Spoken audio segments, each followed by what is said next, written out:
Welcome to the Robert H. Jackson Center. My name is Kristen McMahon, and I have the pleasure of serving as the president of the center. I will also be serving as your MC and transition person today. For our in-person audience, please take this time to either silence your phones or turn them off. I promise you at least one of them will go off at some point during today's program, so if you could take that step now, we appreciate it. And this program has benefited from the contributions of a number of entities in the area, and so I'd also like to thank the Fenton History Center, the Bemus Point Historical Society, and Media One, among many others, for helping us with today's program. We are going to cover a lot of ground today, about 90 years worth of international humanitarian law and how the world pursues justice in just a couple of hours. We are excited to have the cast of characters with us today taking on the roles of their historic counterparts. And then we will bring you the contemporary lens, how these challenges arise today and what the world community is doing about them. We hope that this will provide a greater understanding and inspire you to contribute your voice to addressing these challenges. I want to note that one of the reasons we are holding this program today on April 28th is because in the United States, April 28th and 29th are commemorated as days of remembrance of the victims of the Holocaust.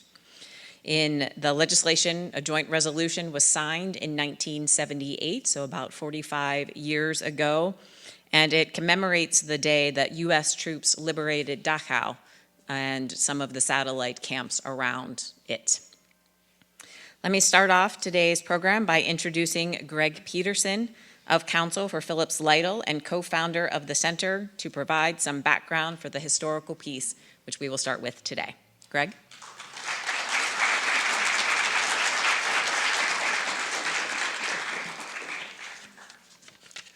Wow, I am so thrilled that this could be coordinated not only via live stream, but also with the number of students. For those that are not here, there's just a room full of students who are here studying the Holocaust, and so thrilled with the number that not only have come here, but have done programs earlier today, and to Leanne Hendrick, who has really orchestrated this.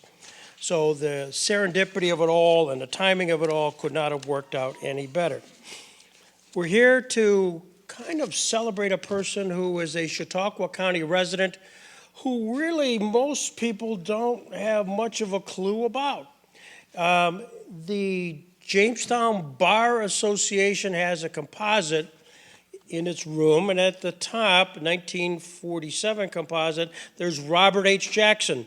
The center's named after him. We've spent 20 plus years celebrating him. But right next to him is Bainbridge Colby, and it's Bainbridge Colby. It says, Secretary of State under President Woodrow Wilson. Cool.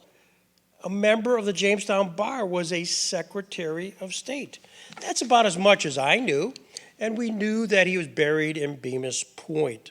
A few years ago, I was reading a book called In the Garden of the Beasts, and in that book by Erik Larson, it talks about, it's called Love, Terror, and American Family in Hitler's Berlin, deals with an Ambassador William Dodd. Ambassador William Dodd was appointed by President Roosevelt to be the ambassador to Germany in 1934. Hitler came to power in 1933, just to put this in perspective. And he was there one day to present his credentials to the German government. And the foreign minister, von Neurath, said, thanks for coming with the formalized credentials, but we're not accepting him, and nor will you have a chance to meet the Reichsfuhrer Adolf Hitler today. And he was kind of aghast. And so I read from chapter 33 called A Memorandum of a Conversation with Hitler. Talks about how on March 5th, 1934, he was summoned to the office, he being Ambassador Dodd, office of Foreign Minister Neurath, who angrily demanded that he do something to halt a mock trial of Hitler set to take place 2 days later in New York's Madison Square Garden. The trial was organized by the American Jewish Congress with the support of the American Federation of Labor and a couple of dozen other Jewish and anti-Nazi organizations. The plan so outraged Hitler that he ordered Neurath and his diplomats in Berlin and Washington to stop it. So that was the request. Ambassador Dodd replied saying, I can't. Freedom of speech, it's a concept in the United States. And this was a non-governmental agency event 2 days hence, and I can't do it. Hitler was not a happy camper. So now I'm curious, mock trial against Hitler, never heard of it. We're in the business at the Jackson Center to hear of these things. So it turns out the trial did take place. And it goes on, and the trial took place as planned, guarded by 320 uniformed New York City policemen inside Madison Square Garden. 40 plainclothes detectives circulated among the 20,000 people in attendance. The 20 witnesses who testified during the trial included Rabbi Stephen Weiss, Mayor Fiorello LaGuardia, former Governor Al Smith, and, I'm reading this and I just about dropped, and a former Secretary of State, Bainbridge Colby, who delivered the opening remarks. The trial found Hitler guilty. Bainbridge Colby now appears in this Garden of the Beasts. I had no idea. So hence, we're off and running, trying to find anything that would actually memorialize this event. And a good old all-American Google search, in the Western Connecticut State University archives. Did you know there was a Western Connecticut State University? I didn't. But son of a gun, there is a book entitled The Case of Civilization Against Hitlerism, presented under the auspices of the American Jewish Congress at Madison Square Garden, New York, March 7th, 1934. The pleaders, Bainbridge Colby et al. You gotta be kidding me. So now it's there. I get it digitized. I get it. We now have it. And then in coordination, just as Kristen McMahon said, with an awful lot of our not-for-profit partners, here we are today. We got the transcript, and we're going to have fun going through excerpts of that. But before that, we wanted to know a little bit more about Bainbridge Colby.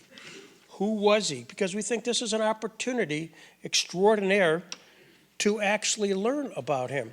And as would have it, in 1999, March of 1999, Bemus Point historian Mary Jane Staley wrote a piece on Bainbridge Colby. I was so thrilled to see it. And so we have her son, John Staley, who will present that brief paper to give us a sense of who Bainbridge Colby was, a Chautauqua County resident. John?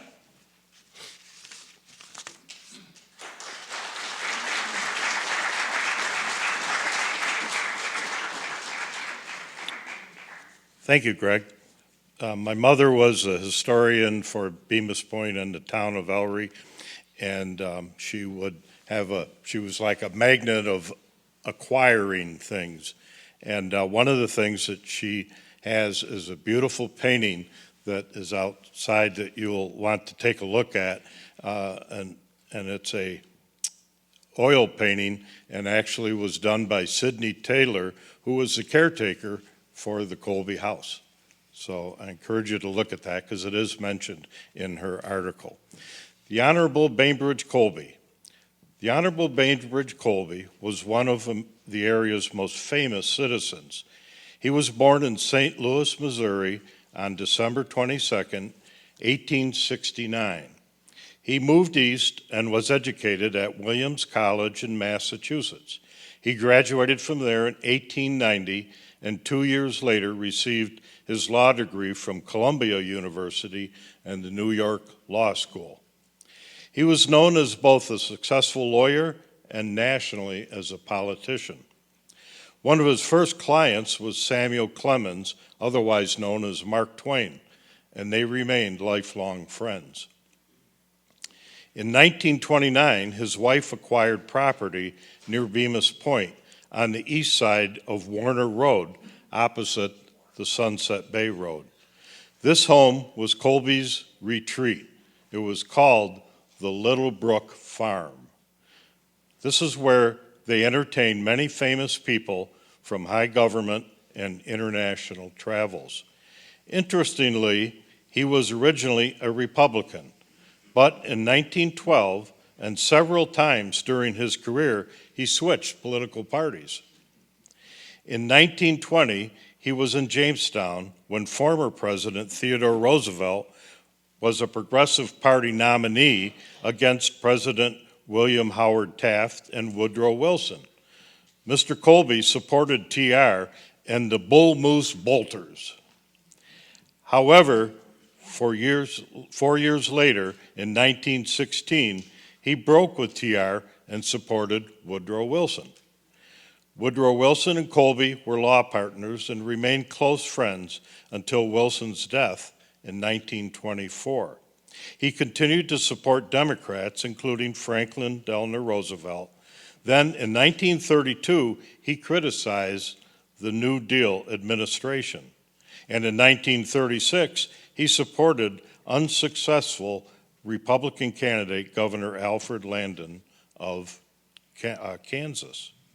During the second term of President Wilson, he was appointed Secretary of State.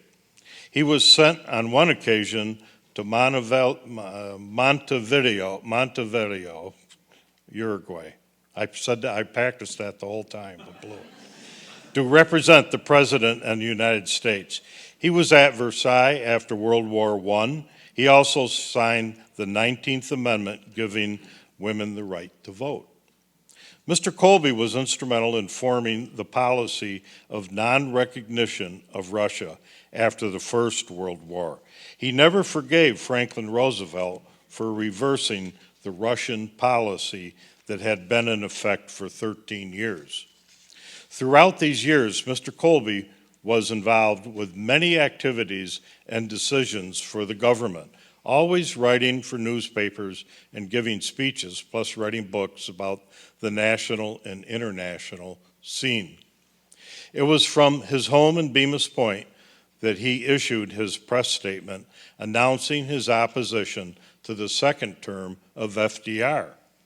At the time, he was hosting Governor Alfred Landon during his visit to Chautauqua Institution. Speaking here in 1943, he warned of the post-war World War II planning that should take place second to winning the war. He warned that the planners for the world democracy and permanent peace might be overlooking the fact that some of our allies at the time were governed by dictators. This was a prophetic note. Quoting from a Washington friend, quote, "In later years, Mr. Colby found life at Little Rock Farm on Lake Chautauqua increasingly attractive. There, amid these books and papers, the man who made history 30 years ago watches the record of the years fulfill his predictions. His name will long be honored for the foresight of his rejection of Russian communism proposals and for other great services to the United States." Mr. Colby passed away in his home on April 11, 1950, and is buried in the Bemus Point Cemetery. His significant collection of documents and papers were given to the Library of Congress by his widow. The family homestead was given to the state of New York by Bainbridge Colby's widow to form part of the Long Point State Park. His tombstone in Bemus Point Cemetery reads, "Bainbridge Colby, the faithful public servant." I'll now introduce Mr. Lyle Haidu, who will continue on. Thank you.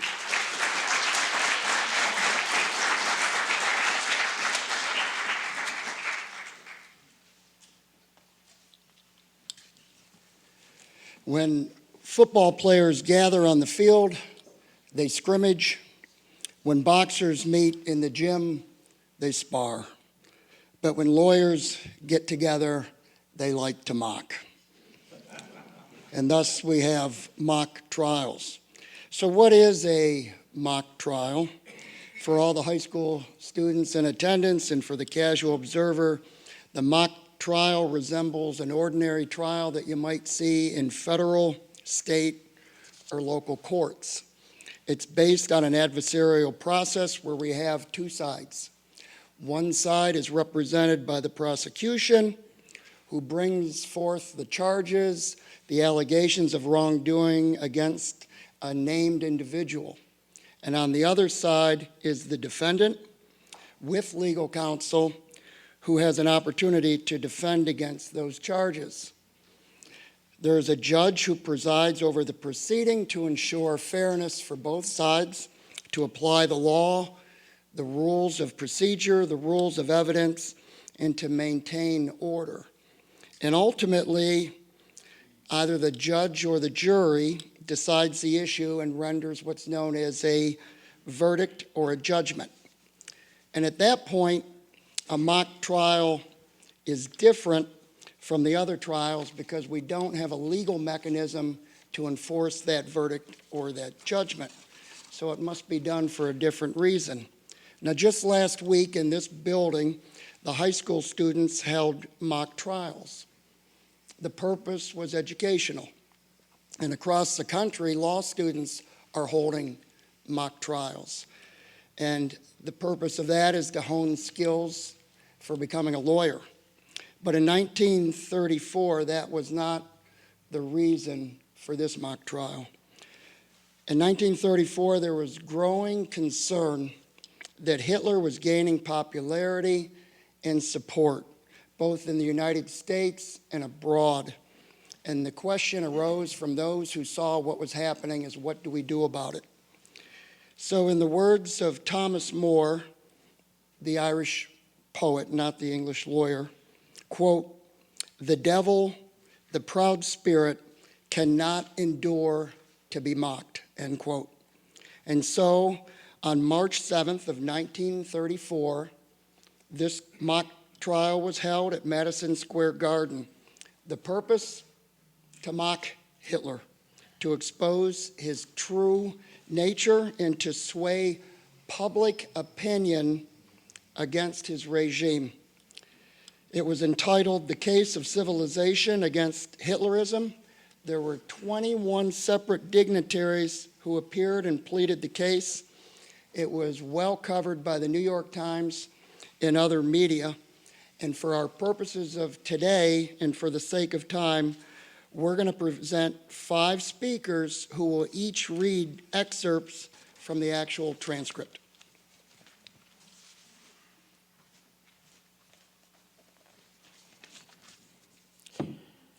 At 8:30 p.m., before a standing room only audience of 20,000, an American Legion bugler blew taps, and the audience rose for a moment of silence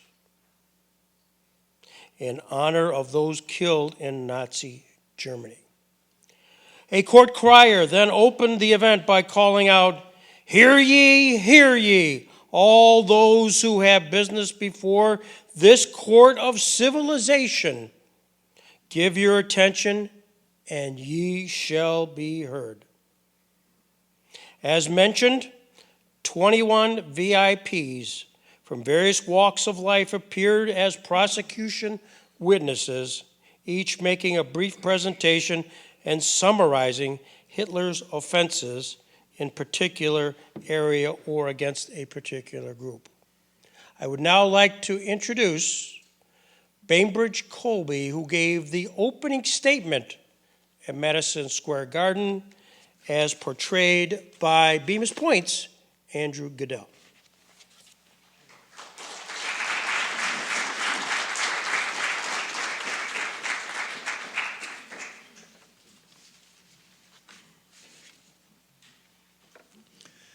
We have come together tonight in the greatest place of assembly to be found in our country. The thousands who crowd this huge auditorium make up a mighty host, but they are only a small fraction of the millions whose thoughts are centered here and who wait with eagerness every word that will be spoken. America is speaking tonight, not only for herself, but for civilization and human brotherhood. We are piously met. We bow reverently before our Lord and Master, who hath commanded us that we love our neighbors as ourselves. And this love he has defined as feeling for our fellow man that works no injury. A great oppression has descended upon mankind, a grievous affront to the world's sense of justice and humanity. It has been committed by the infatuated usurpers of public power in Germany. The wanton and cruel injuries inflicted upon hundreds of thousands of Jews solely because of their Jewish blood have shocked the world. They cry aloud for regress. They have planted hostility to the present regime in Germany in every quarter of the world where no hostility has been felt before. The love of justice, which is the highest attribute of man, has been stirred to its depths by the unending story of outrage and brutality, which, despite all the efforts of suppression, steadily flows out of Germany. Abhorrence of such cruelty and oppression is felt throughout the United States, in common with every civilized nation in the world. America detests it. And tonight, the stern apprehension and reprobation which such acts deserve and inspire in every right-thinking person will find expression in this meeting. You will hear spokesmen of the church, of the state, and the bar. You will be addressed by representatives of civic and social bodies, of national membership, and widest influence. The great body of our nation's workers have sent their chosen leaders to speak to us. Our institutions of learning will be heard. Never has there been assembled upon a public platform such a broadly representative group of speakers. Every party, every creed, every section of public opinion is authoritatively presented at this hour. The truth will be uttered by men who love it and serve it. And the truth is mighty and will prevail. And to lead us in our presentation, I want to welcome Senator Millard Tydings, who is portrayed by our own Senator George Borrello. Good job.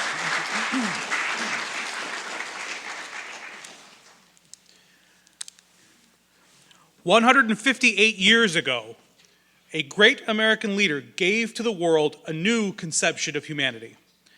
On an immortal parchment which symbolized the impulses of Americans of that era, he proclaimed that certain truths are self-evident and that men are endowed by their Creator with certain unalienable rights, that among these rights are life, liberty, and the pursuit of happiness. Now, in the backwash of the great international Holocaust, which began in 1914, in this period of worldwide economic, financial, and political disaster, these enduring principles in some parts of the world are threatened with extinction. For what we have learned with pain and displeasure, that in a great nation there have been singled out 600,000 of its citizens who have been commanded not to bear the common burden of their fellow, but to suffer as a group the loss of their property, their religious and personal liberties, for no other reason, forsooth, than they are the son of their fathers. We are met here tonight not to attempt a cure,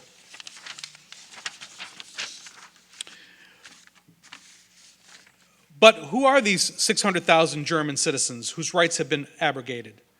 Let us see. Official statistics tell us that 17% of the entire Jewish population of Germany served that country in the Great War. That 1 out of every 5 men, women, and children of Jewish blood was a soldier in the German army. These figures further state that of this group, 30,000 were decorated for bravery, 20,000 were cited for distinguished service, 2,000 of them rose to the rank of officer while serving under the German colors. These and their families are now outcasts. They were asked to give life itself for their country and its greatest hour of need. This they gave. Having given, they are now denied the equal privileges of peace. Those who attend this gathering symbolize the thoughts and impulses of millions of our countrymen who are absent in the body but present in spirit. They, no less, we, see the inordinate cruelty, the injustice, the intolerance of this persecution of the Jews. They, like ourselves, seek to raise before the eyes of the world the torch of tolerance to guide a world already sick from excesses, the greed, and the blindness of mankind. Finally, we affirm our intention to continue to keep this crime pilloried before all the world in the fervent hope that, in the councils of present German government, a calmer view, a more civilized action may evolve, and that the 600,000 persecuted Jews beyond the sea may regain for themselves and their posterity the inalienable rights to life, to liberty, and to the pursuit of happiness. And now it's my honor to introduce the mayor of the city of New York, the Honorable Fiorella LaGuardia, who is portrayed today by the Honorable Mayor of Jamestown, Eddie Sundquist.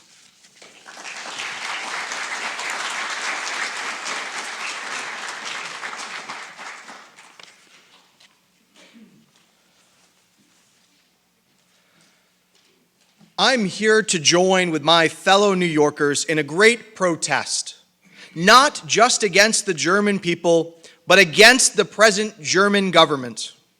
No government that maintains itself by brute force and the machine gun can be said to be governing with the consent of the governed.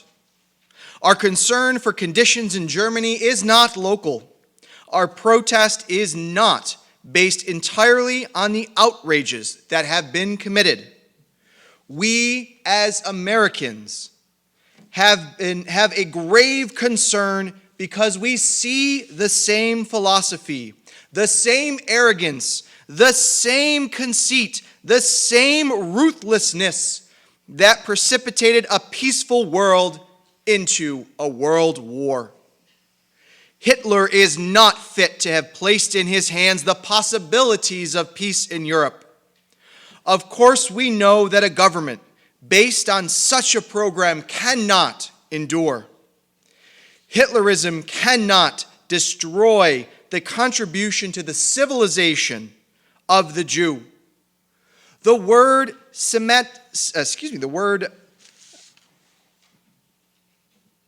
Semitic was established in the annals of the civilization 50 centuries before the word Aryan was in force. During the program this evening, it was stated here by by a responsible citizen that he was advised by our council to leave Germany because they could not guarantee his protection. That in of itself ought to be sufficient to have protests made all over the country, as it is contrary to the traditions and policies of our republic. The outrages that took place under the Romanov dynasty were not as vicious or as cruel as those in Germany today. And yet, in those days, the government did protest. It did abrogate its treaty of friendship with the imperial government of Russia. And I say that it is difficult for the American Republic to maintain friendly relations with any country where its citizens cannot travel in the safety with an American passport. I would like to introduce Stephen Wise, Honorary President of the American Jewish Congress, portrayed by Michael Goldman.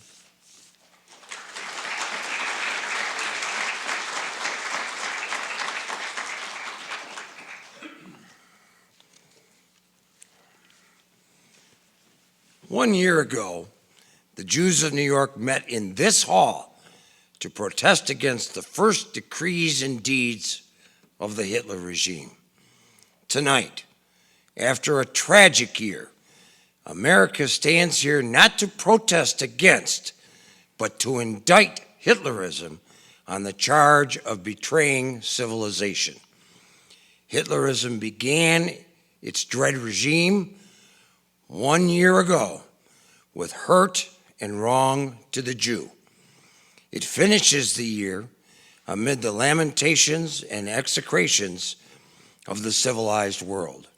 I thank God that we who are Jews do not stand alone. We are not the only victims of Hitlerism. We differ from all other victims thereof in two respects. One, we were the first to suffer proscription, humiliation, degradation, and there has been no abatement. Two, all that Hitlerism has devised and threatened against other groups and parties, it has ruthlessly executed and perpetrated against the Jewish people.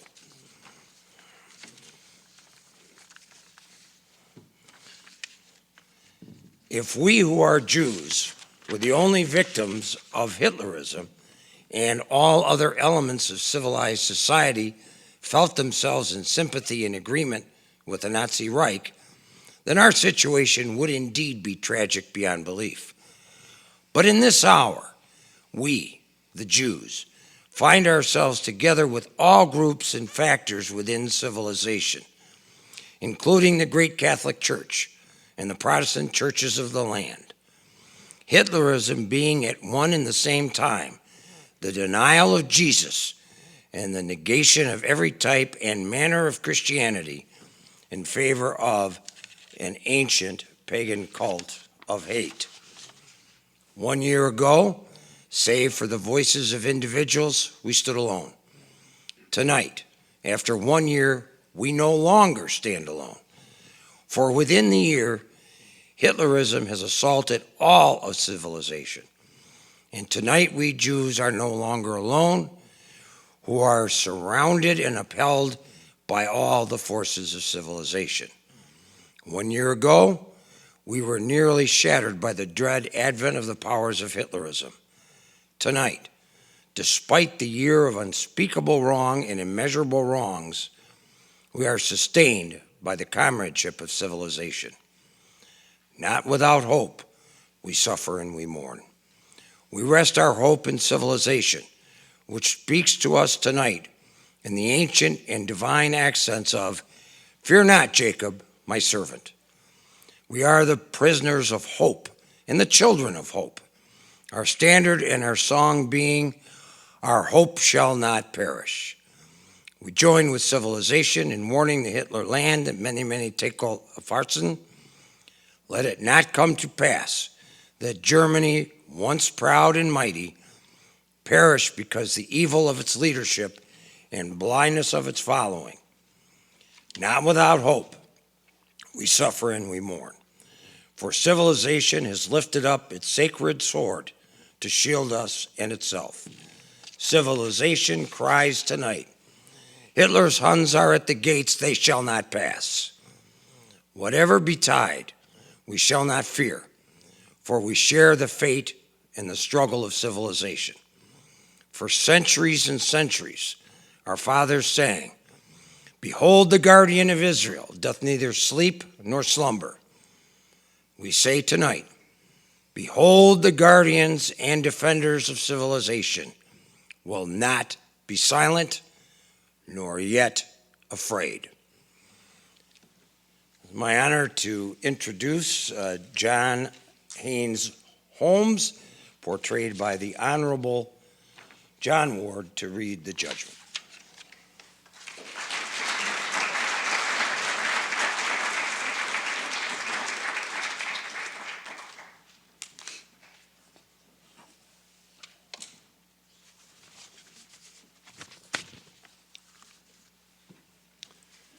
Judgment of the court. Adolf Hitler has been tried within this place. He has been convicted by the authentic evidence, by the outraged feelings, and by the eloquent speeches. It is fitting that after this trial and conviction, we should hear the judgment of the court. I am privileged to bring this meeting to a close by presenting to you a formal resolution. Because the leaders of the National Socialist Party of Germany, in violation of their oaths of office, have seized power and by a coup d'etat destroyed the German Republic and abolished its constitution, and because they have set up in its place the arbitrary and brutal rule of a minority, because Hitler and his followers turned their backs on civilized tradition of government and law and order in Germany, because they set up the arbitrary will of the leader in the place of the administration of justice and above the rule of law, because they exterminated every vestige of the hard-won liberties of the forgotten men and women whose defense and protection has made up the progress of civilization, because they have destroyed security of person and property, because they have abolished freedom of speech and of the press, because they have rendered impossible freedom of teaching and research, and because they seek to enslave instruction in the arts and sciences to the purposes of the ruling party, regardless of scientific truth and artistic honesty. Because they war against and seek to destroy freedom of conscience, because they have deprived citizens of the right to petition the government for the redress of wrongs and have destroyed every possibility of lawful appeal from the injustice of the persons in power whom they call the state. Because the scientifically false and mythical differences of race have been invoked to deprive the 600,000 Jews of Germany of their civil and human rights, and to make them victims of a policy and a program whose goal is their complete extermination, because they treat differences of opinion as heresies, subject to inquisition, and to be punished by imprisonment and torture. Because according to the declaration of their leader, they base their rule upon a combination of force and fraud, a technique of the deception of the masses of their people, both by suppressing the true and spreading the false.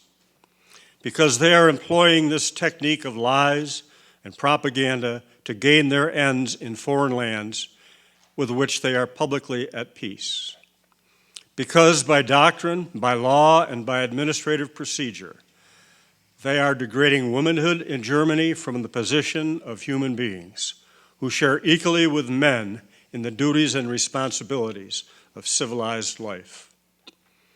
Because they have robbed the working men of Germany of their right of free association and of the protection by the law of their trade union standards and conditions. And because they have subordinated workers to leaders to whom they stand related as medieval serfs to their masters. Because they have cut off the arts of Germany from the fertilizing contacts with the rest of the world and have inhibited those discoveries, inventions, and variations in which the progress of art consists. Because they have inhibited the sciences from the pursuit of truth and have subordinated them to the purposes of their state. Because of their financial methods, they have cheated and are continuing to cheat both the public and private creditors of Germany of their due. Because they speak of peace, they have 1,300,000 marching men in uniform, 1,300,000 marching men in uniform, and have made instruction in the art of war a part of the curriculum in every institution of higher education. Because they have defied, insulted, and endeavored to disrupt the instrumentalities of international cooperation and international peace, and have by this and other means thrown Europe into a state of war tension such as prevailed in 1914. Therefore, we, the citizens of the United States of America, assembled together in Madison Square Garden in the city of New York on Wednesday, March 7, 1934, upon the first anniversary of the Hitlerite coup d'etat, solemnly declare that the National Socialist Government of Germany has turned its face against historic progress and the positive blessings and achievements of modern civilization. It has shown itself by doctrine and practice to be the avowed enemy of those methods of peace and freedom by which the march of civilization has been enabled and the progress of mankind accomplished. We declare that the Hitler government is compelling the German people to turn back from civilization to an antiquated and barbarous despotism which menaces the progress of mankind toward peace and freedom and is a present threat against civilized life throughout the world. To the great masses of the German people, who are thus being made the victims of a regression to tragic and terrible, we express our deep sympathy and friendship. We recognize the wrongs which they have suffered on account of the inequities of the Treaty of Versailles. We deplore the enhancement of those wrongs because of the mistaken, poor post-war policies of the victors in the Great War.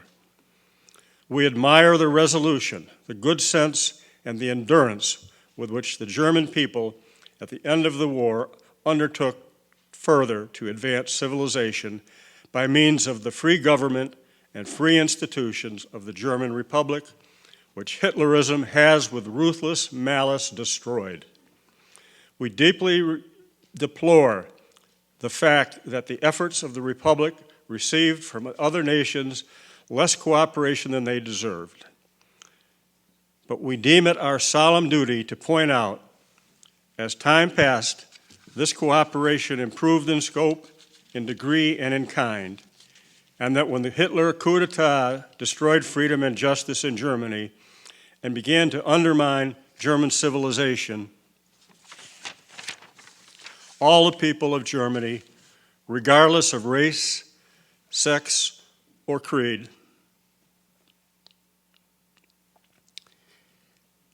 may restore for themselves and for their children each and every one of those rights and duties, those opportunities for life, liberty, and the pursuit of happiness in which just government at home consists, and that the German nation, thus freed, may at last take its place as an equal and free member of the family of nations in the cooperative enterprise of civilization.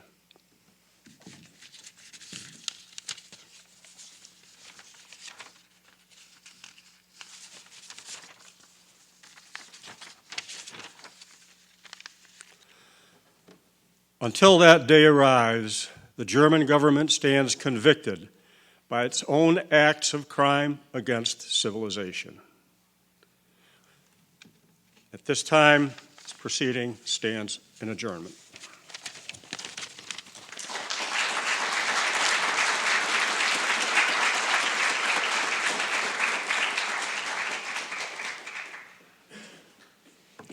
Thank you, Your Honor. Thank you for all the presenters and pleaders of this extraordinary reenactment of this 34.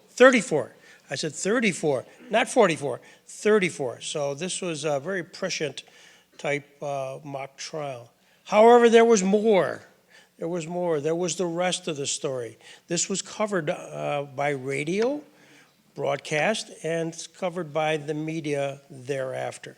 So to provide us with, and excuse me for the Paul Harvey mention, the rest of the story is our own media giant here in Jamestown, Dennis Webster.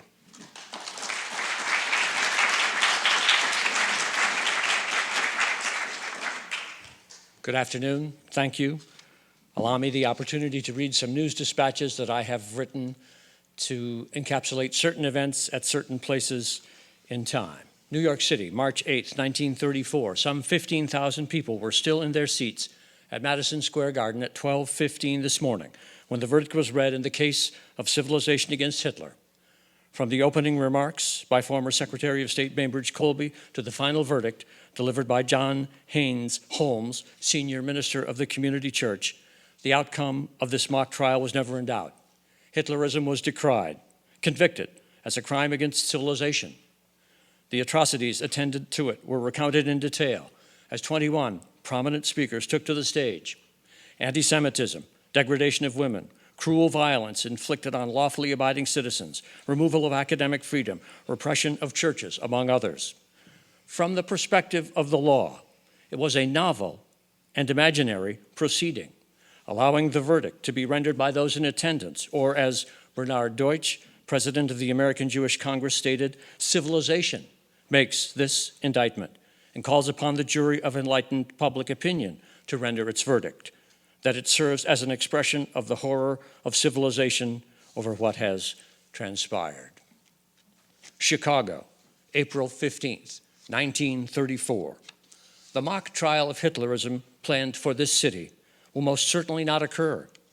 Leaders of the Jewish community here, who had strongly advocated for an event similar to the one in Madison Square Garden in New York in March, are now mute on the subject. There is no known connection, but William Dodd, the United States ambassador in Berlin, recently returned to this city as part of a 2-month respite from his official duties.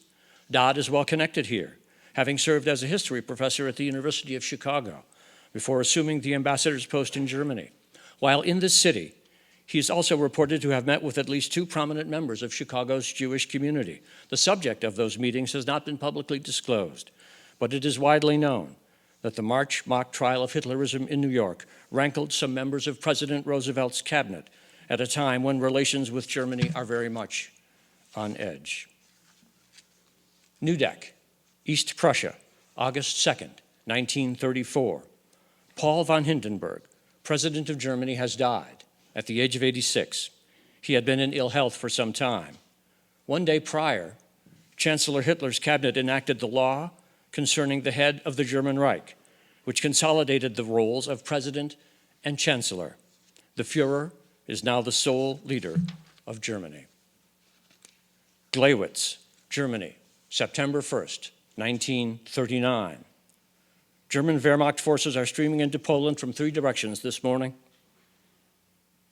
The pretext for this invasion came yesterday when a German radio station in the city near the Polish border was attacked. Press sources within the German government were quick to identify the perpetrators as Poles.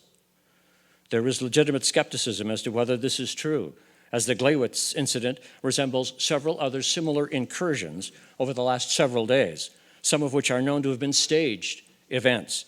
Führer Hitler is expected to address the Reichstag later today. Washington, September 3rd, 1939. In a fireside chat to the nation tonight, President Roosevelt said, "Until 4:30 this morning, I had hoped against hope that some miracle would prevent a devastating war in Europe and bring an end to the invasion of Poland by Germany." He encouraged all Americans to be circumspect regarding news of this new war, and he concluded, "I hope the United States will keep out of this war, and I believe that it will, and I give you assurance and reassurance that every effort of your government will be directed toward that end." Pearl Harbor, Hawaii.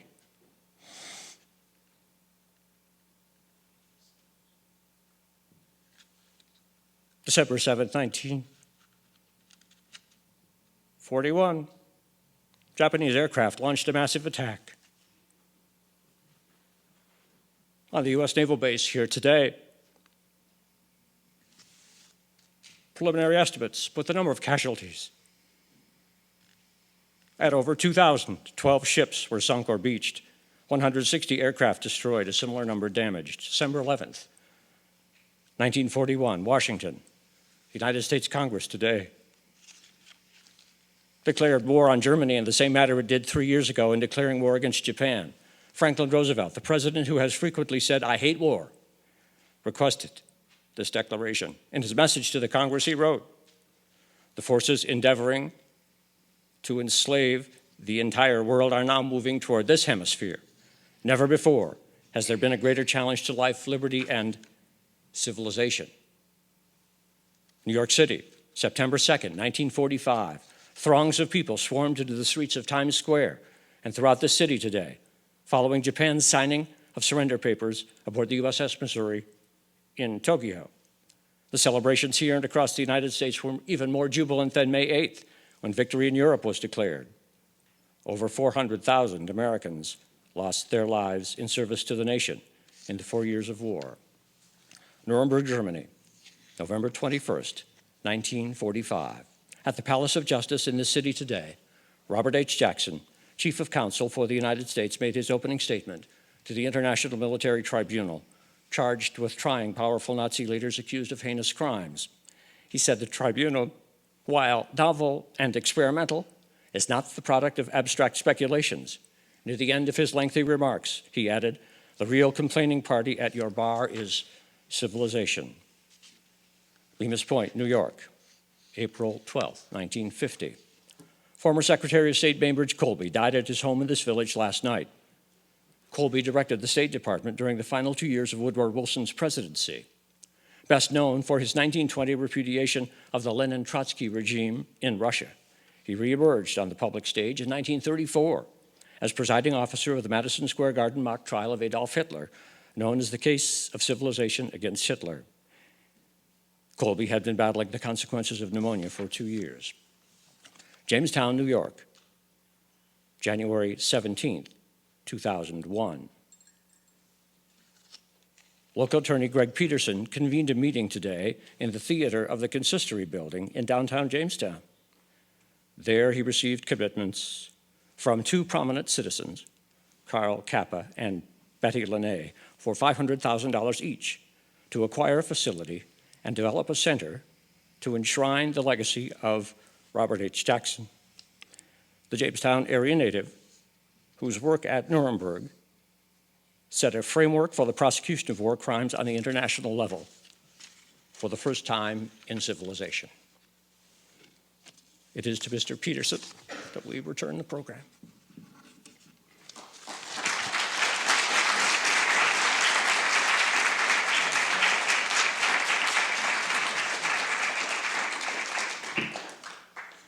Wow. Wow. That is the rest of the story, except one final piece. We've heard a lot tonight about Bainbridge Colby and about his legacy. Working with the United States Library of Congress, they were able to find and we were able to extract and to digitize and edit a small piece of the man we've been honoring. So this is the bonus. This is 1920 presentation on the subject of loyalty by Bainbridge Colby.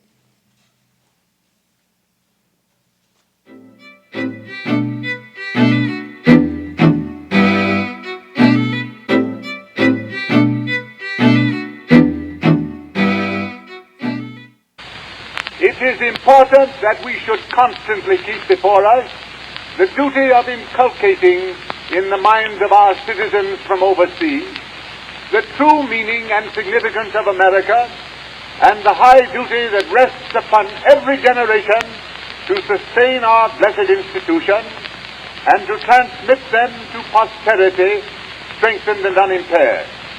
The test of good citizenship is loyalty to country, and one cannot discharge the duty of loyalty without a patient and an open-minded study of the institutions that mark the country and define its character. America stands for individual liberty, but that means an ordered liberty, a liberty subject to law and subordinate to the common welfare. The social and industrial structure of America is founded upon an enlightened citizenship. This presupposes education. Americanism demands loyalty to the teacher and respect for his lessons. I am deeply concerned with the diminution of the teaching strength of the country as a result of the disproportionately low salaries that are paid to teachers throughout the country. We must look to this right promptly. It is a condition that must not be suffered to continue. Loyalty to America means loyalty to her chosen servants, from president down. We must stifle the voice of hatred and faction. We must realize that there is not a man who holds office except as a result of the free choice of our citizens.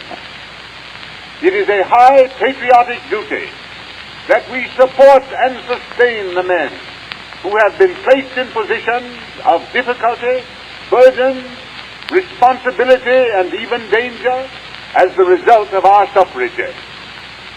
That does not mean that we must forego just and fair criticism or refrain from opposition to policies which are debatable or which do not command our approval. An intelligent and conscientious opposition is a part of loyalty to country, but we must not, if we are loyal, disperse our energies in a partisan warfare that is waged without regard to its consequences to the well-being, security, or honor of the country. We must be loyal to the form of our government. Under it, we have grown great in numbers, wealth, and national influence. We must be loyal to the words that have come down to us from the past, bequeathed by Americans who have lived great lives in the service of America.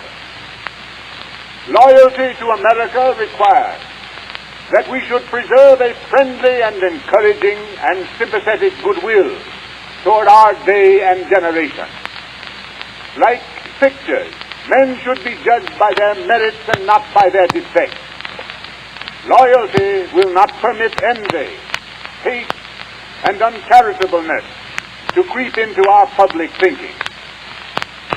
Thus, only in a hopeful and confident temper, in a proud and constructive spirit, will we rescue the present and safeguard the future of our beloved country. The times call loudly to each of us for loyalty. Loyalty of purpose, loyalty of thought, loyalty of effort, and the loyalty of patience.